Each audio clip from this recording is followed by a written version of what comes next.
దసరాకి జమ్మికి పూజ చేస్తాం, జమ్మి చెట్టుకి. అర్జునుడు బాణాలు దాచుకున్నాడు దీని మీద, అవునా కదండి? ఎందుకు దాచుకున్నాడు తెలుసా? జమ్మి చెట్టు మీద ఇనప వస్తువు పెడితే తుప్పు పట్టదు, అందుకు ఆయుధాలు తుప్పు పట్టదు. ఎప్పుడైనా వెళ్ళి యుద్ధం చేసేచ్చు అనమాట. అదేంటంటే ఈ జమ్మి చెట్టు ఆకు, జమ్మి ఆకు, బెల్లం నూరేసి ఎముకలు విరిగినప్పుడు ఒక చిన్న శనగ్గింజ అంత మాతలు చేసుకుని ఒక 20 రోజులు పొద్దునొకటి సాయంత్రం ఒకటి పాలతో వేసుకోవాలి. వేసుకుంటే ఎముక అతుక్కుపోద్ది, తొందరగా అతుక్కుపోద్ది, ఆపరేషన్ సక్సెస్ అయిపోద్ది. అదనమాట.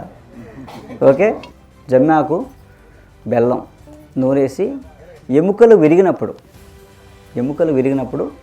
ఒక చిన్న శనగ్గింజ అంత మాతలు చేసుకుని ఒక 20 రోజులు పొద్దునొకటి సాయంత్రం ఒకటి పాలతో వేసుకోవాలి. వేసుకుంటే ఎముక అతుక్కుపోద్ది.